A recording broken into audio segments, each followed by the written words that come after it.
시청자 여러분 안녕하십니까? 한마디 말로 사람을 감동시키고 세상을 변화시키는 KBC 시사 토크쇼 촌철 살인입니다. 2022년이 저물어가고 있습니다. 매년 그렇지만 올해도 정말 다사다난한 한 해였습니다.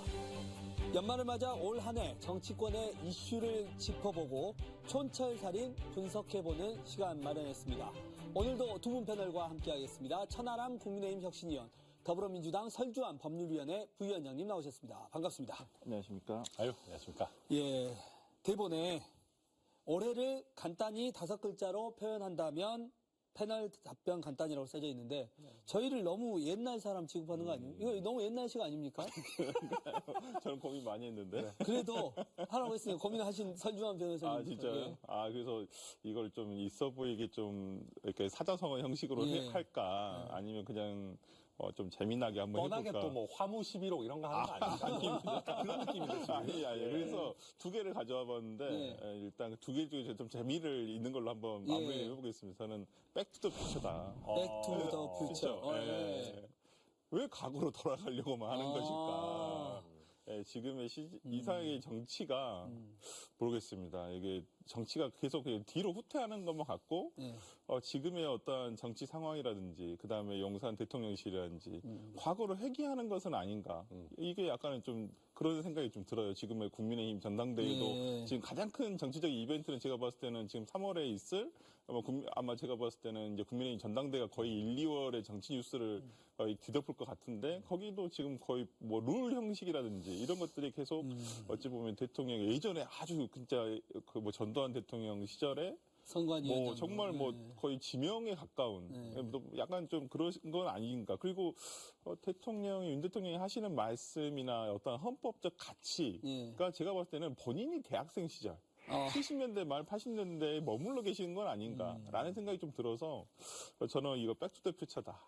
네, 한번 그렇게 골라봤습니다. 야, 우리 설주환 변호사님 치고는 뭐 나쁘지 않네요. 천 변호사님은 생각해 보셨어요? 저는 원래 오매징한 거 이렇게 오매징한 거. 네. 했었는데 뭐 그것도 있고 저는 솔직히 그냥 더 제 속마음을 하면 좀만 잘하지. 좀만 잘하지. 예, 비슷해요. 그 두 개 다 비슷한 뜻이고 조금만 더 잘하면 우리 정치가 훨씬 좋을 텐데. 그러니까 뭐냐면은 저는 그 4.7 재보궐부터 시작해가지고 이번에 대선 지선 겪으면서 제가 이제 또 건방져지면 안 되지만 과거에 이해찬 대표도 뭐 20년 집권 뭐 이런 얘기 했잖아요. 예. 우리가 필승 카드를 찾았다라는 생각을 했어요. 이 세대 연합론이라는 게 이거 엄청 강력하다. 이거 60, 70대랑 한 2030 이거 합쳐지니까 세대 포위론. 세대 포위론. 네. 이거 이렇게 해서 잘만 관리하면은 20, 30년 진짜 이길 수도 있겠는데? 네. 그런 생각 했거든요. 근데 조금 잘 못하니까 금방 추락하더라고요. 예, 그렇죠. 그러니까 사실은 이게 역사가 반복되는 거잖아요. 왜냐하면 저희가 탄핵 이후에 뭐 국민의힘 계열 정당이 완전 괴멸했을 때 그렇죠. 민주당과 문재인 정부가 좀만 잘했으면 뭐 사실은 훨씬 오래 또 예. 집권했을 거고 그 반작용으로 또 저희가 집권했는데 저희가 지방선거 때까지는 막 좋았죠. 승승장구했죠. 근데 그 세대 연합론의 한 날개를 잘라버리고 그렇죠. 이제 과거로 방금 백투더 퓨처 얘기하셨지만 과거 스타일로 돌아가려고 하니까 이 필승 카드가 이거 언제 존재는 했었나 싶을 정도로 후루룩 날아갔잖아요. 그래서 야 진짜 이거 우리 정치 다이나믹하다. 반대로 얘기하면 조금만 잘하면 이거 잘 할 수 있는데 참 답답하다. 뭐 그런 생각 많이 합니다. 저희가 첫 번째 이슈로 좀 들어가려고 하는데 올해 5년 만에 정권 교체가 이루어졌습니다.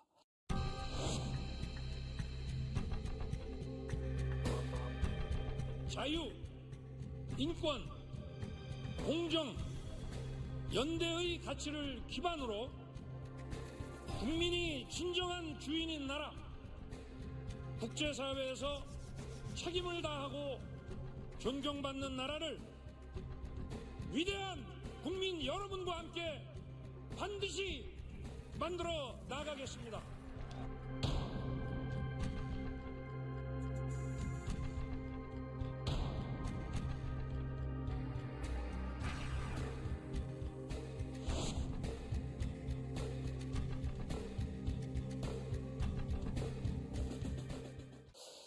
그러면서 여야는 또 극한 대립으로 치닫고 있는데요. 우리 천하람 변호사님. 네. 5년 만에 정권 교체 이루어졌습니다. 그렇죠. 윤석열 정부 오매징한 거 좀만 잘하지라고 하셨는데 네.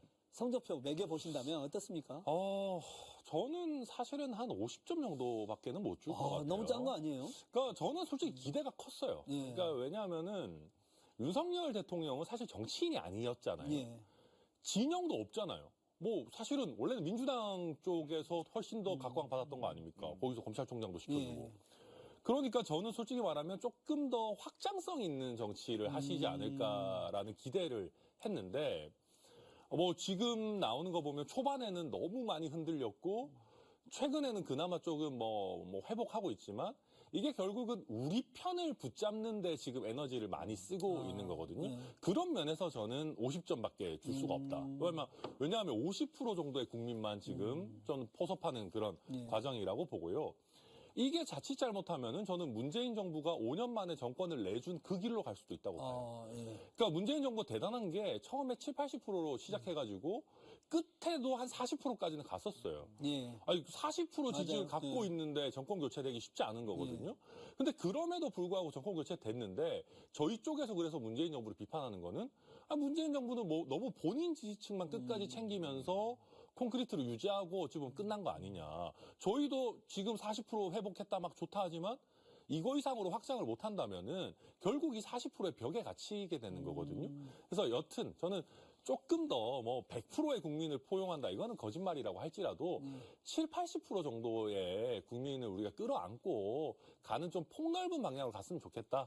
저는 뭐 그런 생각입니다. 이 윤석열 정권이 초기에는 52% 정도의 지지율로 시작을 했더라고요. 한국갤럽 여론조사 기준입니다. 그러다가 7월 이준석 내부 총질 문자로 28%로 떨어졌고 8월에는 25% 그 폭우가 내렸을 때였죠.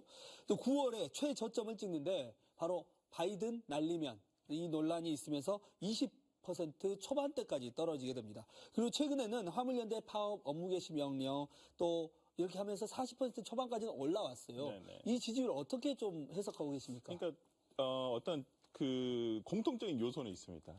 대외적인 공개 행보가 잦아졌을거나 더 많아졌을 때는 지지율이 내려가요. 네, 그렇지만은 공개적인 행보가 줄어들거나 어찌 보면 라이브가 안 되는 쪽 이런 데서는 어떤 통제되는 어떠한 그 뭐 예를 들어서 장소에서의 언급, 언행 이런 것들이 계속 지속될수록 지지율은 올라갑니다. 그러니까 도어스태핑 이후에 화물연대까지 해가지고 계속 지지율은 계속 상승세를 찍고 있어요. 근데 그 전에 보면 항상 실수투성이에요.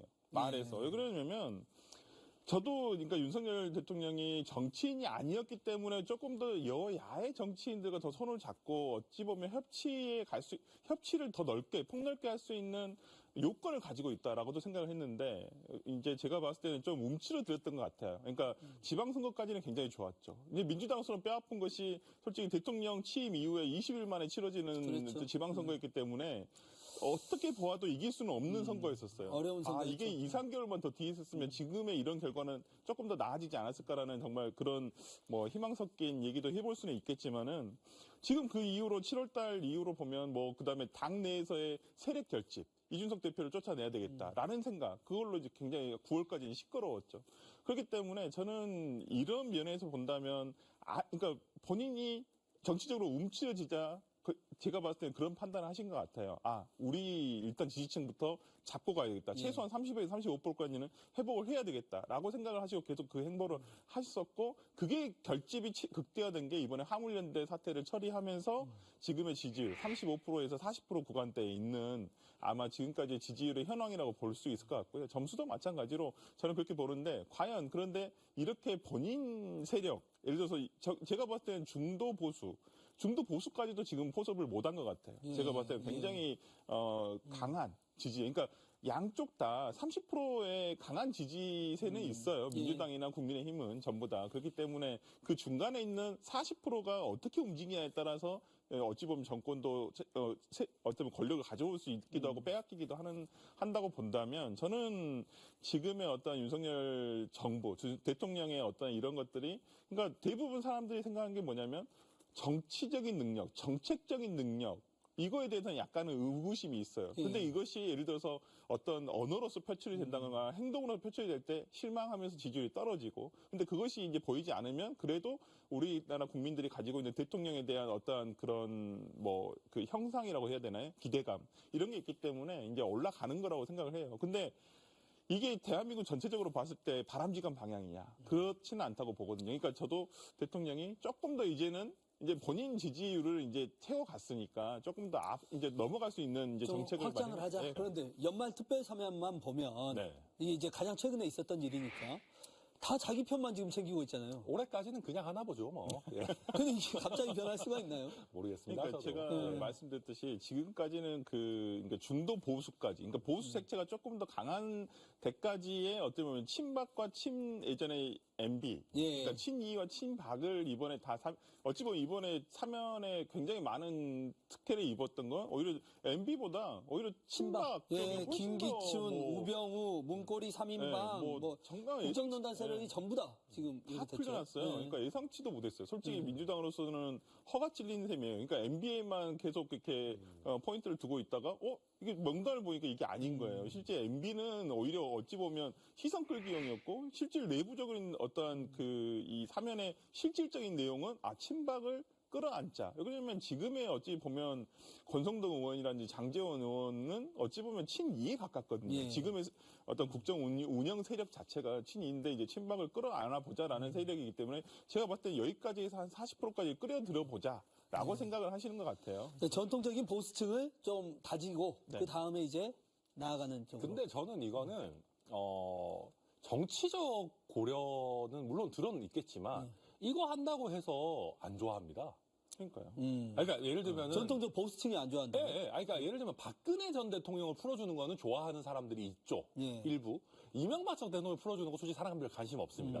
근데 이 친박 예전 세력 풀어주는 거 저는 박근혜 대통령 좋아하는 사람들도 별 관심 없다고 생각합니다. 그럼 왜 솔직히. 이렇게 좀 대거 굳이 말하자면은 역사의 페이지를 넘긴다라는 정도의 수준인 것 같아요. 그리고 아마 얘기하는 거는 그 우두머리인 박근혜, 이명박 이런 분들을 풀어줬는데 여기 밑에 있는 사람들도 그래 뭐 한 4, 5년 살았으면 이제 뭐 그냥 어떻게 보면 좀 하고 다음 미래로 나아가자 뭐 이런 취지인 것 같은데 냉정하게 말하면 이 사람들 풀어준다고 해서 뭐 좋게 생각할 사람 뭐 누가 있겠습니까? 그래서 저도 좀 의아합니다. 그냥 박근혜 대통령을 풀어줬으니까 밑에 있는 사람도 내보내준다라는 거 외에는 저는 그 어떤 의미도 없는 것 같아요. 근데 지금 풀어준 명단 중에서 보면 특히 정치의 재기를 하실 분들이 계세요. 특히 차경환 전 총리 같은 경우에도 뭐 본인 소감을 얘기했는데 특히나 경산이잖아요. 거기가 대구 경산이 굉장히 보수적인 곳이에요. 그리고 차경환 의원이 과거 거기서 4선 이상 정도 하셨었고 그렇기 때문에 저는 다시 나올 수도 있다라고 보고요. 대구 경산에서. 그다음에 지금 조윤선 전 장관 같은 경우에도 지금 그냥 머물러 계시기에는 너무 아까운 재원이죠. 국민의힘 입장에서 봤을 때는 괜찮은 재원이기도 하시고 그렇기 때문에 저는 이분들의 어찌 보면 총선을 앞두고 어떤 정치 재개 이런 부분들이 과연 어떤 민심에 어떤 영향을 줄까 그런 것도 상당히 좀 지켜볼 포인트지 않나. 다음 이슈. 일어나지 말았어야 할 이태원 참사 꼽아왔습니다.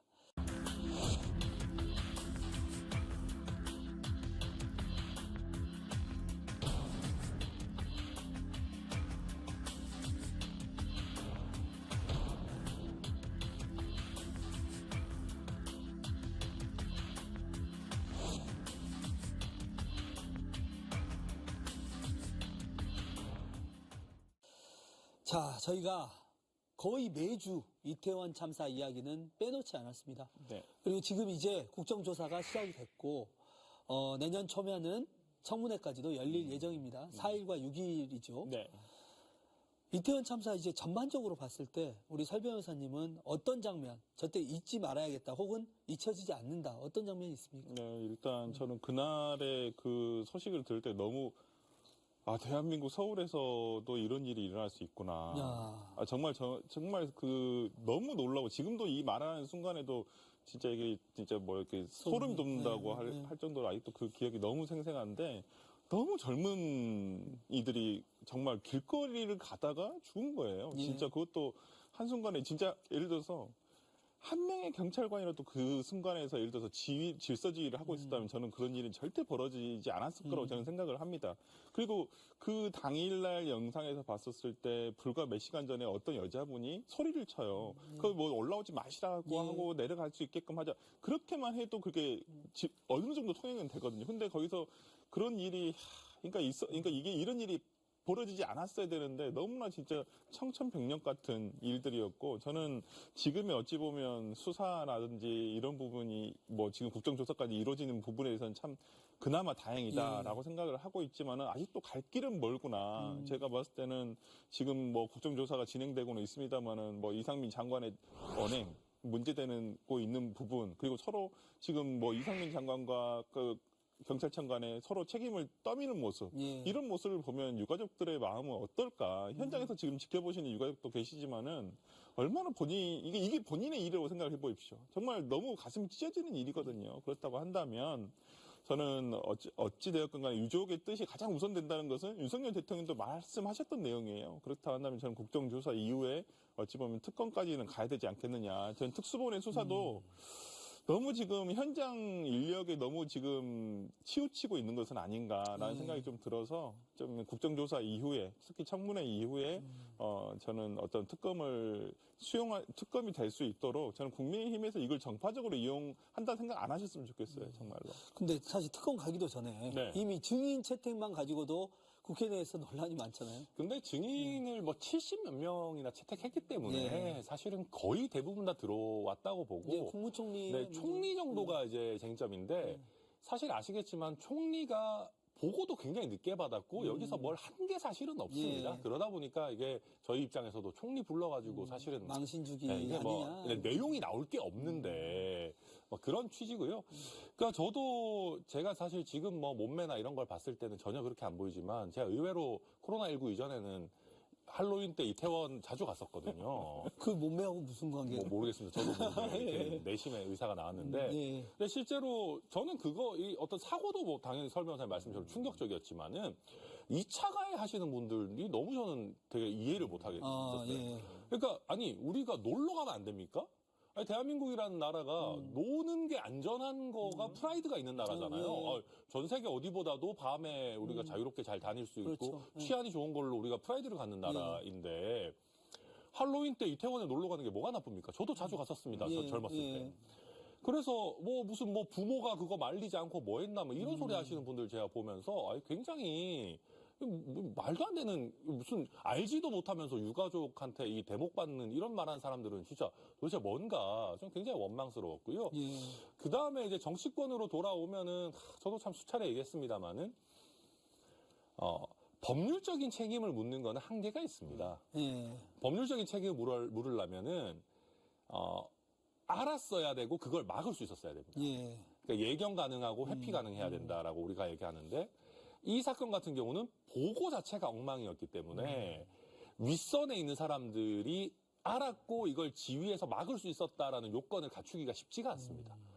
그러면 반대로 정치적인 책임을 더 적극적으로 느껴야 예, 되는 예. 건데 사실 이상민 장관 같은 경우는 왜 아직까지 지금 이러고 있는 건지 솔직히 저도 여권에 있는 사람이지만은 몇 번 말씀하셨죠. 네, 좀 납득하기가 어렵다. 그리고 본인이 그러면 정말 내가 그럼 책임지고 마무리하겠다라는 생각을 갖고 있다면 잘해야 될 거 아니에요. 예. 근데 뭐 잘하기는커녕 뭐 초반부터 막 이상한 얘기 뭐 경찰 있었어도 못 막는다 얘기하지 않았나 뭐 최근에도 보면 뭐 내가 갔을 때는 이미 골든타임 지났을 때였고 예. 설령 그렇다 쳐도 행안부 장관으로서 그럼 내가 보고를 왜 늦게 받았는지 왜 내가 거기 늦게 가게 된 건지 앞으로는 그럼 이걸 막으려면 어떻게 할 건지 이런 좀 책임지는 자세가 나와야 되는데 저는 아무튼 이 정치적인 책임이라는 부분에서 우리 내각에 있는 사람들이 너무 좀 안이하게 생각하고 있는 거 아닌가. 예. 저는 그러면 좀 굉장히 안 좋게 생각하고 있습니다.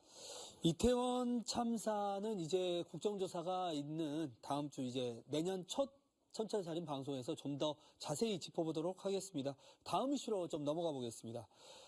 올 한해 정치권을 또 뒤흔들었던 사건이죠. 이재명 사법 리스크 키워드로 꼽아왔습니다.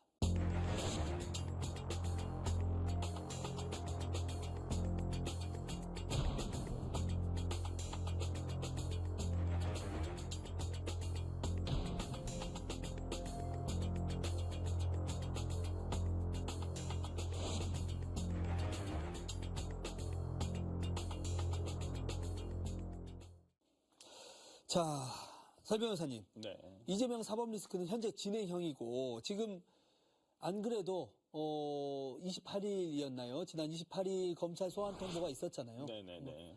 지금 이재명 대표의 어떤 심경이라든지 당내의 어떤 상황 어떻습니까?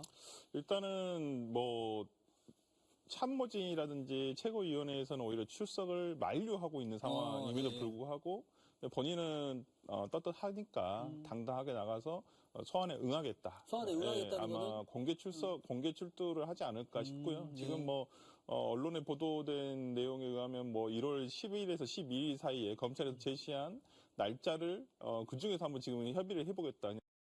아마 지금 협의가 되고 있는 것으로 알고 있고요. 예. 그러니까 지금 내부적으로 며칠에 가겠다라는 내용이 있었던 것은 아닌 것 같고, 저도 뭐 어저께 그 며칠 전에 이제 기자들한테 되게 전화를 많이 받았는데 이 부분에 있어서 당내에서 논의된 어떤 공식적으로 논의된 바가 있느냐라는 부분에 있어서는 아직까지는 그런 것 같지는 않고요. 그래서 지금 아마 대표 의지가 굉장히 강하기 때문에 직접 출두를 해서 소명을 하겠다. 물론 기소를 뭐 예를 들어서 소명을 한다 해서 기소를 안 할 것이냐. 그건 아니라고 봐요. 그건 뭐 이재명 대표도 충분히 알고 있는 것이고 누구나 예상하고 있듯이 뭐 지금 기소를 하겠죠. 100%. 그렇지만 어떤 본인에 대한 이런 회피한다는 이미지보다는 당당하게 가서 무슨 얘기를 하든 간에 그리고 뭐 본인이 그리고 이게 처음 조사가 아니잖아요. 과거에도 뭐 서면 조사들을 통해서 많이 했었기 때문에 저는 같은 내용이 나오지 않을까 싶습니다. 그런데 이제 천 변호사님도 전에 전망을 하셨을 때 네. 소환 조사는 있을 것이다. 그런데 이게 야당 대표고 그러다 보니까 이제 마지막에 한 번 정도 부르지 않겠냐 했는데 이제 건건별로 부르겠다 약간 이런 뉘앙스도 읽혀요. 네, 제가 이제 한 번에 부르지 않겠나 했고, 저도 이제 저희 당에서도 사람들하고 얘기를 해봤는데, 뭐 농담 반 진담 반으로, 야, 하람아, 한 번에 부르려면은 4박 5일 동안 해야 돼. 너무 많다 이거예요. 예. 그러니까 대장동만 해도 이거 하루에 안 끝날 거다. 그러면은 뭐 FC니 무슨 변호사비 대납이니 뭐 하면은 이거 4박 5일 해도 부족할 건데 암만 그래도 야당 대표를 4박 5일 동안 어디 뭐 검찰 연수원에 방 잡아들이고 할 수는 없지 않겠냐. 그래서 그런 거고 또 한 가지는 대장동 수사가 꽤 길어질 수도 있다라는 전망이 나오고 있습니다. 왜냐하면 지금 정진상, 김용 이런 분들이 쉽게 물론 실체가 있는지 알 수는 없지만 입을 열지 않을 거고 그다음에 김만배 씨 같은 경우도 뭐 자해 이런 거 하면서 이게 조금 이 수사 일정이나 이런 재판 일정 같은 게 조금 뒤로 밀리고 있는 그런 상황이거든요. 그러다 보니까 그러면 대장도 끝날 때까지 나머지 수사들도 다 기다릴 거냐. 그렇게 하진 않고 끝나는 수사부터 수사 마무리되는 것부터 이제 이렇게 불러가지고 말씀 듣고 뭐 기소 여부 결정하고 이렇게 좀 개별적으로 할 것 같다. 제가 며칠 전에 이제 그 여권에서 들은 얘기로는 그러니까 용산에서 그러니까 대통령의 의지가 그러니까 한마디로 이렇게 개별적 건바이 건으로 진행을 해라. 그러니까 이게 뭐 예를 들어서 대통령이 모를 수는 없잖아요. 우리 대통령 또 물어보면 자기는 이거 신경 안 쓴다고 하시겠지만은 아니 제2 야당의 대표예요. 그렇죠. 의전서열 8위입니다. 대한민국에. 그런데 그거에 대해서 그런 수사에 대해서 모른다? 뭐 모른 것 같지도 않고 다 보고 받겠죠. 당연히 보고를 해야 되는 것이 정상적이라고 보고요. 그런 의미에서 지금 건바이 건으로 지금 해라. 그러니까 어찌 보면 저는 그런 생각도 들더라고요. 야 이건 뭐 정말 야 누군가 장수들에게 희야 장수들에게 야 전리품을 가져와라. 내가 너에게 상을 주겠다. 그러니까 지금 뭐 검사들이 이제 뭐 얼마 전에 민주당에서 발표를 했습니다만 몇십 명의 검사들이 달려들어서 지금 하고 있지 않습니까? 그러니까 참 이재명 대표로서는 참 힘든 싸움이다라고 생각이 듭니다.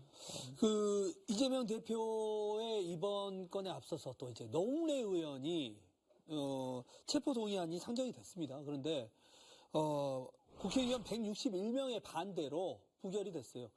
천하람 변호사님 이거 어떻게 좀 읽어야 됩니까? 이거 뭐 예행 연습이죠, 예행 연습.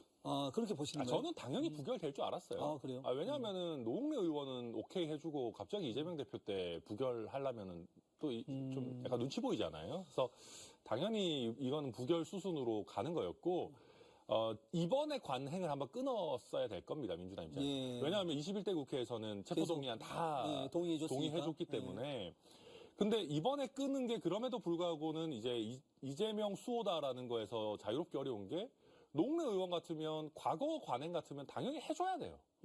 이게 정치 어떤 부패 사범이고 한동훈 장관 설명에 의하면 뭐 꽤나 구체적인 증거도 있고 부결할 이유가 하나도 없는 그런 사건이거든요.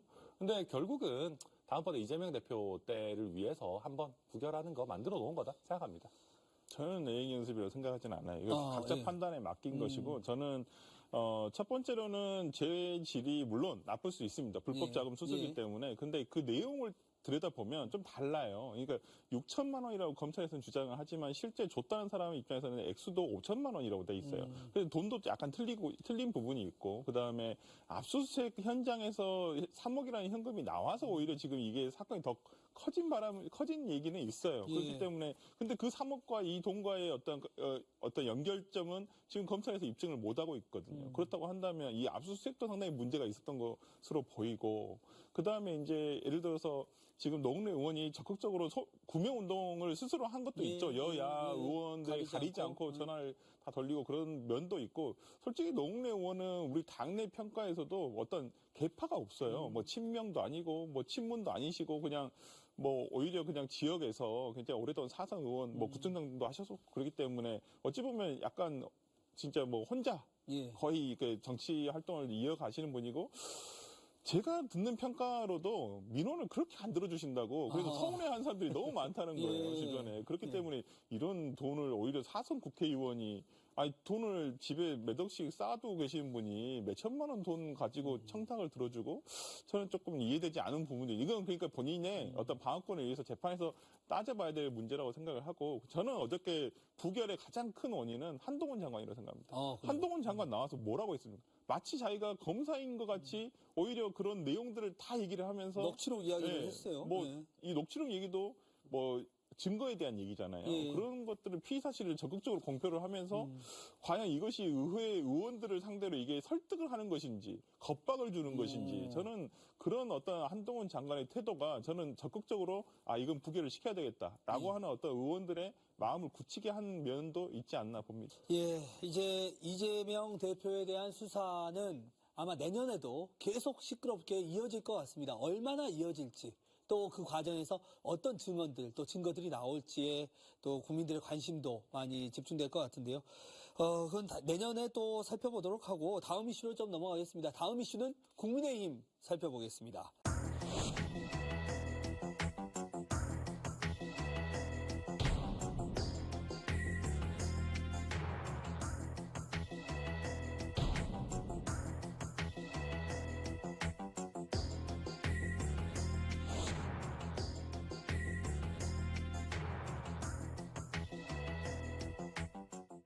더불어민주당 못지않게 국민의힘도 상당히 시끄러웠습니다. 정권은 잡았지만 분란도 이어져 왔습니다. 자, 일단 천 변호사님, 네. 이준석 대표가 물러나는 과정에서부터 국민의힘이 굉장히 시끄러웠어요. 망했죠. 그 과정을 쭉 지켜보셨고 네. 하시면서 많이 안타까움도 많이 표현을 하셨어요. 그러니까 저는 두 가지입니다. 제가 서두에도 말씀드렸지만 필승 전략이 있는데 그걸 왜 갖다 버려요? 세대포 이론. 네. 네. 그러니까 이게 우리가 보면은요, 유권자들을 쉽게 버리면 안 됩니다. 왜냐하면 이준석이라는 사람 하나는 별거 아닐 수도 있습니다. 근데 이준석으로 상징되는 국민의힘의 변화를 바라는 사람들, 조금 더 젊은 감각으로 가기를 바랬던 사람들은 적지 않아요. 예. 그러면 그 의자 다리 하나 자르고 어떻게 잘 앉아 있습니까? 그래서 그게 저는 굉장히 안타까웠던 지점이고요. 그리고 특히 저 같은 입장에서는 이준석 대표만큼 우리 지역에 신경을 쓴 사람이 또 많지 않았기 때문에 예. 그런 어떤 세대 확장, 지역 확장이라는 면에서 이준석이라는 어떤 카드는 굉장히 의미 있는 거였거든요. 그걸 저희가 살포시 충격 없이 내려놔도 아쉬울 마당인데 그걸 찢어버렸어요. 그거는 정말 어렵사리 만들어낸 이 확장력을 스스로 없애버렸다. 좀 그러다 보니까 제가 굉장히 안타깝다 보니까 막 열심히 가서 이건 안 된다 예. 얘기도 하고 그랬는데 저는 이준석 개인을 옹호하고 뭐 하고 이런 문제가 아니라 너무 아쉬워서 사실은 그런 겁니다. 네. 그 상대당에서는 어떻게 좀 보셨어요? 그러니까 이준석 저희 내부적인 평가를 해봤을 때 이준석하고 맞붙어서 만약에 민주당에서 이길 만한 카드가 있나? 나중에라도 뭐 예. 어떤 선거라도 예를 들어 총선은 모르겠습니다. 총선은 지금 이준석 대표의 지역구가 굉장히 어려운 지역구예요. 국민의힘에서는 지금 우리 민주당에서는 김성환 지금 정책위의장 지역구인데 그분이 노원구 구청장을 12년 동안 하시고 예. 또 지금 재선까지 하시고 있는 상황이라서 이준석 대표가 지역에서는 쉽지는 않은데 제가 볼 때 만약에 저도 그런 가정을 해본 적이 있어요. 이준석 대표가 만약에 대통령 선거 나온다. 다음에 나올 수 있잖아요. 나이가 40이 넘었기 때문에. 만약에 나오는데 민주당에서 누가 나가든 저는 쉽지는 않은 선거가 될 수도 있다고 봐요. 벌써 대권 주자인가요? 대권 주자 반열에는 올라갔죠. 뭐 대권이 아니라도 뭐 예를 들어 서울시장이라도 뭐 여론조사 상에도 올라왔던 적도 있고요. 저는 그런 면에서라면 저는 이준석 대표가 오히려 저렇게 되는 것이 민주당 입장에서는 더 나을 수도 있다고 봐요. 예. 그 개인적으로 봤을 때는 이게 상당히 두려운 카드예요. 그러니까 이준석 대표가 진심인지 아닌지는 모르겠지만은 그래도 쇼라도 서진 정책을 통해서 호남을 그렇게 많이 왔었고 본인이 예를 들어서 당내 분란이 있었을 때 제일 먼저 찾은 곳이 또 우리 천하람 위원장이 있었던 뭐 순천이기도 하고 여기를 굉장히 많이 폭넓게 했거든요. 그리고 지금 지역 선거의 투표를 보더라도 20대 남자들은 좀 다 이대남, 소위 말하는 이대남의 투표 성향은 이준석 대표 때문인지는 모르겠지만은 상당히 보수화 돼 있어요.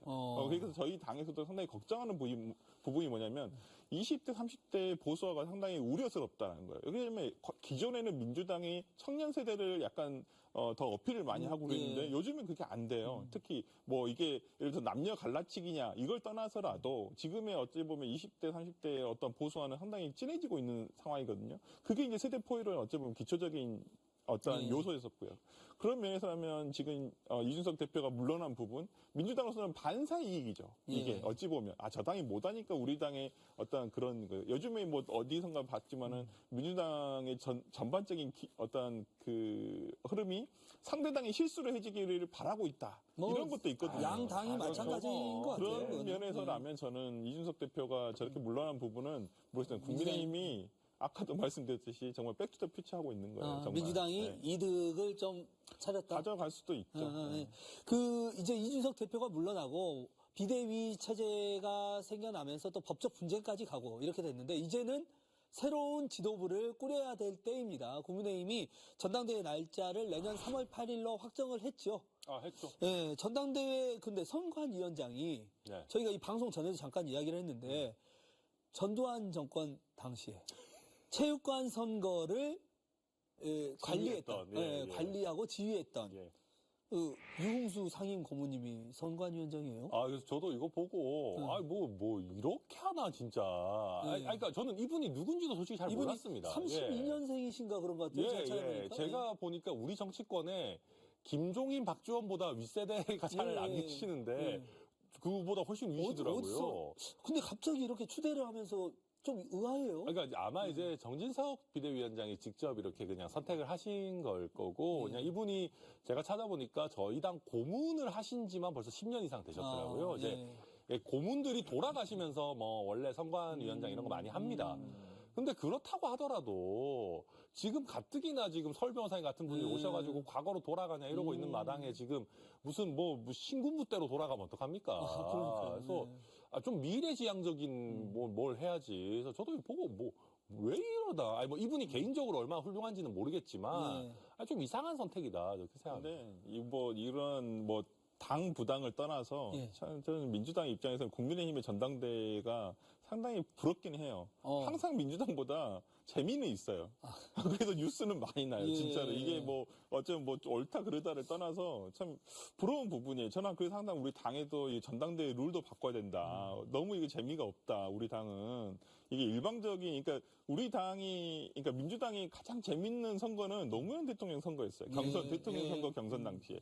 그때도 어찌 보면 뭐라 해야 되나, 이제, 라이징 스타가 생겼을 때, 아주 이게, 그랬을 때 대마를 꺾는 그런 어떤 흥행적인 요소가 있어야 되는데, 이게 일방적인 원톱의 어떤 후보가 나타나 버리면 굉장히 어려워요. 이게 별 재미도 없어지고, 그냥, 오히려 갈등만 더 키워가거든요. 그런 면에서인데 이런 얘기를 저희 당 사람들끼리 얘기하면 벌써 전당대 무슨 룰을 이제 끝났는데 이런 얘기를 하셔서 그리고 민주당은 이재명 대표가 워낙 강력했어요. 그때 그랬죠. 당시에. 그랬기도 하고 그러니까 너무 원사이드 해버리니까 이게 뉴스화가 안 되는 거예요. 흥행이 되기는 어려웠죠. 그러니까 직전 대선 후보를 누가 이겨요? 네. 그리고 흥행이 되더라도 네. 좀 긍정적으로 흥행이 돼야 되는데 이런 건 안 좋은 거잖아요. 그러니까요. 예. 이게 오히려 좋을 게 없는 그런 상황인 것 같습니다. 조금 더 이 부분도 지켜보도록 하겠습니다. 끝으로 마지막 이슈입니다. 지역 정치권 한번 짚어보고 가겠습니다.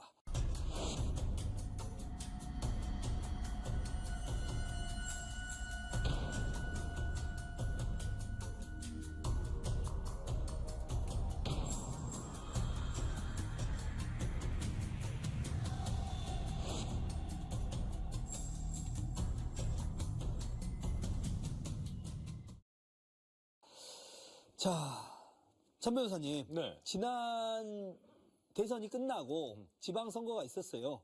순천 당협위원장이시잖아요. 그렇죠. 광주하고 전남에서 국민의힘이 15% 이상의 뭐 그때만 투표를 해도 뭐 했어요. 괜찮았죠, 분위기가. 예, 그리고 사실 이 투표율이 전체적으로 저조하고 네. 국민의힘은 역대 최고의 득표를 하고 어떻게 그게 분석이 됩니까? 그러니까 이제 광주 같은 경우에는 뭐 무투표 당선도 워낙 많았고 그렇죠. 무소속 후보가 별로 없었어요. 그러니까 이제 투표를 굳이 할 이유가 예. 별로 없었습니다. 그러니까 전체적으로 재미가 없었죠. 근데 전남 같은 경우는 상대적으로 무소속 무소속, 후보들도 네. 많이 나오고 뭐 이렇게 하다 보니까 또 이정현 의원 같은 경우가 상대적으로 좀 더 강력한 후보였잖아요. 예. 국민의힘 후보 예. 중에서도. 그러다 보니까 조금 더 흥행이 됐던 것 같고요. 그러니까 결국은 그런 겁니다. 이제 유권자들도 느끼시는 거예요. 매번 선거할 때마다 뭔가 내가 가서 뽑는 것 같은데 그 나물의 그 밥이다. 민주당 후보들이 지금 지난 총선 기준으로 보면요. 민주당의 호남의 의원들 굉장히 많이 바뀌었습니다. 예. 근데 바뀐 사람이 기억이 안 나요. 지금 현역이 누군데? 예. 이번에 구청장도 뭐 엄청 많이는 아니지만 좀 갈렸어요. 예. 그 바뀐 사람이 그래서 뭐가 달라졌는데 하면은 할 얘기가 없거든요. 또 비슷해요. 대체로 그냥 나이 좀 있으시고 돈도 적당히 있으시고 이렇게 뭐 사자 자격증 있으시고 뭐 이런 분들 되게 비슷비슷한 사람들이거든요. 예. 그 전 사람도 그렇고 바뀐 사람도 예. 그렇고. 그러다 보니까 우리 지역민들 입장에서 뭐 게다가 당이 크게 바뀌는 것도 아니고 뭐 선거가 좀 재미가 없죠. 전체적으로. 네. 어떤 분은 이런 말도 하더라고요. 광주 혹은 전남 같은 경우는 민주당에서 사실상 뭐 이게 선출직이 아니라 지명직 아니냐. 그렇죠. 공천이 곧 당선이다라는 어떤 그 공식이 있죠. 그러니까 이건 뭐 국민의힘이 TK 지역과 같다고 저는 봐요. 그러니까 두 당이 양대 정당이 각 어찌 보면 뿌리가 되는 지역에서의 똑같은 고질병을 앓고 있다고 봅니다. 근데 이게 문제가 뭐냐면 이렇게 돼버리니까 오히려 지역에서 지역 정치인들이 도태가 돼요. 솔직히 저도 이제 여기 지역에 있다가 이제 서울에서도 왔다 갔다 하면서 보지만은 중앙에서 광주 전남 의원들 전혀 존재감이 없습니다. 물론 그 의원님들이 예를 들어서 다 활동을 안 하시냐? 그거 아니에요. 정말 열심히 활동하시고 입법 활동도 열심히 하시고 그러는데 그럼 뭐가 문제일까 도대체? 근데 이게 어찌 되었건 간에 대중 정치인이잖아요. 대중 정치인이라는 것은 대중의 지지도, 그다음에 인지도 거기에 따라서 힘이 길러지는 것이거든요. 그러면 예를 들어서 지금 뭐 초선이어서 그렇다? 그건 말이 안 된다고 봐요. 민주당에서 초선 의원 중에서 지금 뭐 예를 들어서 장경태 최고 같은 경우도 초선이에요. 그리고 뭐 다른 뭐 예를 들어서 김승원 법률위원장은 이제 모르시는 분도 굉장히 많겠지만은 그분도 다 초선이에요. 그런데 굉장히 활동을 열심히 하고 계시거든요. 저는 그런 면에서 하면 지금 광주 전남 지역의 민주당 의원들은 하나의 각성을 하셔야 된다. 본인 지역구만 열심히 챙기고 페이스북 보면 맨날 지역구 내려가서 뭐 어디 갔다 인사드렸다 똑같은 내용들이에요. 근데 그걸 유권자들이 보고 열심히 하는 거야 이렇게 생각하시겠어요? 그렇지 않습니다. 그러니까 중앙에서라든 지역에서든 어떤 언론 매체라든지 홍보를 통해서 본인의 영향력을 길러가야 되는 거예요. 비견 저는 이번에 민주당 지난번 전당대회에서 저는 송갑석 의원이 탈락한 부분은 정말 뼈아프게 느껴야 한다고 봐요. 그나마 2.5선이시잖아요. 송갑석 의원이. 그럼에도 불구하고 최고위원회에도 들지도 못했어요. 그것도 예를 들어서 지금 뭐 8명 중에서 후위였어요. 중간에 윤영찬 의원 나가가지고. 그렇다고 한다면 지역 정치권에서 이 부분은 정말 다시 한번 새겨봐야 돼요. 저는 이 공천에 대한 향후 1년 반 뒤에 있을 예정이지만 공천에 대해서도 상당히 민주당으로서도 고민을 해야 돼요. 만약에 그냥 그대로 가겠다라고 한다면 지금 민주당에서 예를 들어서 박지원 전 장관, 전 국정원장이 지금 출마설이 돌고 있잖아요. 그 이유가 뭐겠어요? 그만큼만 영향력을 가진 지역 정치인이 없다는 거예요. 거기에 대한 소구가 있다는 것이고 저는 박지원 원장이 출마를 하는 것이 옳냐 그러냐. 물론 연세가 많으시고 그렇기 때문에 이제는 후진에게 길을 터줘야 한다는 생각도 있지만은 목소리를 내지 못할 것 같으면 차라리 그런 분이 한 분 계셔도 좋다라는 생각도 들 정도로 오히려 좀 절박한 상황이라고 보고 저는 민주당에서 공천을 정말 잘해야 된다라고 생각을 해요. 과거에 쓰라린 경험을 했지 않습니까? 광주 시민들이. 그때 한번 용단을 내주셨어요. 국민의당 그때 안철수 의원 나오셨을 때 전부 다 몰표를 당했어요. 그만큼 민주당이 잘못하면 여기는 회초리를 듭니다. 그렇기 때문에 저는 이번에 그 지방선거 투표율도 정말 이게 저는 정말 호된 채찍질이라고 보거든요. 이게 지금은 말 없이 계시지만 저는 다음 총선에서 어떤 일이 벌어질지는 장담할 수 없다고 봅니다. 그리고 지금 저희가 호남에서 지역 정당 같은 게 없으니까 망정이지 국민의힘도 솔직히 안 좋거든요. 그러니까 저희가 지난번 지방선거 정도 분위기였으니까 15% 넘고 뭐 이정현 의원 같은 막 18% 나오고 막 그랬던 거지. 지금 선거하면요 택도 없습니다. 그러니까 그만큼 저희가 가졌던 확장력을 스스로 없앴고 서진 정책 뭐 이준석 날아가면서 뭐 다 없었던 것처럼 지금 됐잖아요. 그러니까 결국은 꾸준히 노력을 해야 되는 거거든요. 그러니까 아까 TK도 똑같다 하셨는데 TK 안 똑같습니다. TK는 대구 경북에서 기초의원 굉장히 많이 나오고요. 민주당에서. 네, 민주당에서. 그리고 TK는 총선에서 떨어지더라도 막 30%씩, 막 김부겸 같은 네임들 같은 경우 막 40% 이상씩 나옵니다. 그 완전 다르거든요. 저희는 보면 막 3%씩 나오고 이랬어요.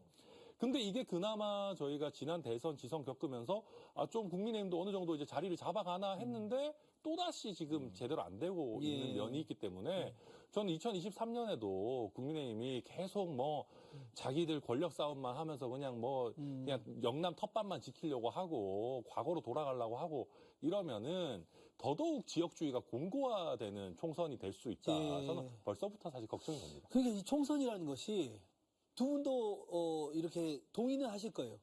영남 또 호남 이쪽을 딱 잡고 있고 그러니까 수도권 선거라는 말이 나오잖아요. 그러면서 호남 같은 경우도 이제 말씀하셨다시피 유권자들 챙기고 뭐 지역에서 활동한다고 하는데 지역에서 바라보는 관점은 뭐냐면 유권자들도 보지 않아요.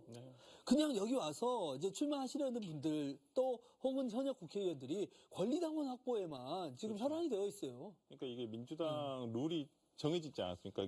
몇 년 전부터 딱 그러니까 이미 시험 출제 유형은 다 나와 있어요. 권리당원 50, 일반 여론 50. 근데 이게 맹점이 뭐냐? 권리당원을 예를 들어서 정확하게 새로운 권리당원을 예를 들어서 1000명이면 1000명, 2000명 확보만 하면 솔직히 그게 통과가 되기 너무 쉬워요. 그러니까 룰 자체가 어찌 보면 고착화가 되면서 이게 당을 예전에는 이게 굉장히 좋은 거였어요. 왜냐면 여론도 듣고 당원들의 민심도 같이 들어서 합해서 후보를 뽑자라는 거였는데 이게 어느 순간 일반인들이 관심이 없어지니까 여기선 변별력이 안 생기는 거예요. 근데 권리당원을 누가 더 많이 확보하고 있냐에 따라서 확 차이가 나버리는 거예요. 그렇기 때문에 이 권리당원에 대한 싸움 항상 그래서 문제가 된 게 당원 명부의 유출에 대한 문제 이런 부분들이 계속 불거지고 있는 것이거든요. 저는 이게 우리 당에서도 이 룰을 총선 전에 바꾸는 게 힘들 수도 있겠지만은 이 룰에 대해서 개정을 좀 필요하다고 봅니다. 그 부분을 많이 얘기를 하시는데 그렇다고 뾰족한 대안이 있는 것도 아니에요. 그러긴 한데 제가 봤을 때는 저는 지금 이제 얘기를 하고 있는 게 이제 전원 경선제. 왜냐면 경선을 탈락하면서 예를 들어 컷오프 시키면서 그건 당원들이 판단할 것이고 일반 여론들이 판단하는 거예요. 근데 이것을 인위적으로 예를 들어서 어떤 인위적인 힘에 의해서 컷오프를 시켜서 경쟁을 못하게 만드는 거. 저는 여기서부터 민주당에 대한 반감도 세지고 오히려 승복하지 못한 경우들도 많아요. 그리고 공천 잡음이 그런 데서 발생을 하는 것이거든요. 그냥 공정하게 경쟁을 다 시켜서 거기에서 공천에서 뽑힌 사람을 우리 당의 공천자로 하겠다라고 하면 더 이상 말이 없어요. 그리고 같이 공천 경쟁을 했던 사람도 이 사람 밑에서 같이 밀어준단 말이에요. 근데 지금은 어찌 보면 정말 공정한 공천을 한다고 하지만은 솔직히 그렇게 되지 않은 경우도 굉장히 많습니다. 그게 눈에 보여요. 그게 모르는 게 아니에요, 시민들이. 또 국민의힘의 아쉬운 점은 우리 천하람 변호사님 같은 분이 좀 지역에서 많이 국민의힘에서도 나왔으면 좋겠고 또 이런 신진 정치인뿐만 아니고 아까 뭐 네임드 그러니까 잘 알려지신 분들 원로분들도 좀 내려오셔서 좀 활동해 주시면 안 됩니까? 제가 그래서 요새 우스갯소리로 너 자꾸 그렇게 뭐 가짜 보수 패널이냐 뭐 이런 얘기 듣고 그러면 너 공천도 위태로운 거 아니냐 막 그래서 제가 웃으면서 그래요. 윤핵관 분들이 순천 와가지고 저랑 경쟁 좀 했으면 좋겠다고. 그리고 정말 뭐 그렇습니다. 그러니까 이게 공짜가 없습니다. 그러니까요. 뭐든 뭐 민주당이 PK에서도 오랜 시간 공을 들였고 TK도 저희보다는 훨씬 앞서가고 있거든요. 그게 다 공짜가 아니고 투자를 해야 되는 거고 하루아침에 안 바뀌는 거란 말입니다. 그래서 말씀하신 것처럼 뭐 사실 저희 당의 네임드 중에 우리 적 와서 막 크게 박수 받을 사람 누가 있나 싶기는 합니다만은 꼭 네임드가 아니더라도 그러면 여기 우리 지역 출신의 훌륭한 사람들 잘 발굴하고 키우고 이런 노력을 좀 해야 되는데 그런 부분에 대한 노력이 지금 사실 좀 너무 많이 떨어져 있다. 그 사실 지역 유권자들 입장에서도 민주당의 회초리를 들고 싶어도 들 수 있는 방법이 없어요. 그럼요. 그러니까 뭐 인물 경쟁력이 어느 정도는 그래도 맞아야 선택을 할 수가 있는 건데 그런 면에서 저희도 좀 길게 보고 그러니까 인물을 키워가는 노력을 결국 해야 된다. 이준석, 유승민 대표가 호남에서 한번 출마를 하시면 그것도 좋지 않을까 저는 그렇게 생각을 해요. 그러니까 이준석 대표 한창 때는 농담 삼아 출마하면 될 수도 있다는 광주시장 선거 나와달라 뭐 이런 요청도 실제로 저는 있었어요. 근데 유승민 의원이 지금 이제 전당대회를 앞두고 이제 출마 어떤 인터뷰 내용을 보면 본인은 국회의원 자리에 욕심이 없으시다. 이미 4번을 했기 때문에. 근데 자기는 당을 위해서 당에서 필요하다는 지역이 있으면 대한민국 어디서든 험지에 나갈 수 있다. 예를 들어 뭐 수도권에서는 뭐 예를 들어서 영등포구나 금천구 같은데 민주당세가 센데 아니면 호남에 나가라고 하면 자기는 호남도 나가겠다. 이렇게 말씀하셨거든요. 저는 그런 면에서라면 정말 유승민 의원이 광주에서 출마한다? 그거 잘 모르겠어요. 결과를 장담할 수 있고 유승민 의원이 안 된다라고 100% 장담을 못 하겠어요. 예. 저희 정말 끝으로 그래도 오늘 연말 기획이니까 내년 2023년 두 패널들이 정치권에 이것만은 꼭 바란다 한마디씩 듣고 끝내겠습니다. 우리 천 변호사님 먼저. 법을 지켜라라고 말씀드리고 싶습니다. 예. 이게 요새 보면 예산안 이런 거 헌법에 써 있는데 그것도 자꾸 안 지켜요. 근데 제가 뭐 법을 지키라고 말씀드리는 거는 2024년 선거 있잖아요.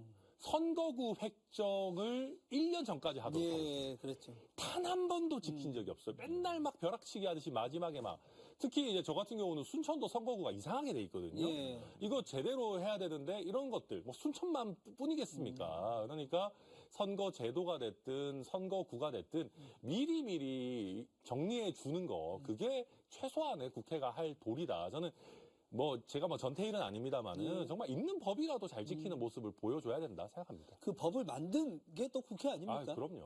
우리 사 변호사님. 그러니까 지금 원외위원장으로서의 정말 간절한 호소였습니다. 저는 2023년도에는 조금 여야 협치가 되면 좋겠다. 그러니까 뭐 야당은 협치할 마음이 충분히 있는 것 같아요. 야당이잖아요. 근데 다수 의석을 점하고 있는 현실적인 부분이 있습니다. 저는 윤석열 대통령이 야당을 인정하시고 그다음에 여당에서도 조금 여당의 역할을 할 수 있는 이제 뭐 전당대회가 끝나봐야 알겠지만은 저는 좀 여야의 협치가 지금보다는 좀 더 많이 이루어져서 국민들이 조금 원래 정치권이 조용하고 재미가 없어야 돼요. 그래 국민들이 관심이 안 가는 게 그게 정치를 잘하고 있는 것이거든요. 그런 면에서라면 뭐 여야의 협치가 조금 더 올해보다는 좀 더 있어지기를 바라봅니다. 네, 오늘은 여기까지 하도록 하겠습니다. 정말 한 해를 쭉 돌아보면 이게 말씀하신 대로 어떤 협치는 보이지 않고 정쟁과 분란만 있었던 것 같습니다. 그런데 지금 국민들의 삶은 점점 팍팍해지고 있고 내년에 경기 침체 온다 이런 위기설도 많이 있습니다. 부디 내년에는 국민이 중심이 되는 정치가 이루어졌으면 좋겠습니다. 한마디 말로 사람을 감동시키고 세상을 변화시키는 KBC 시사 토크쇼 촌철살인 여기서 마치도록 하겠습니다. 시청해주신 여러분 고맙습니다. 두 분 감사합니다.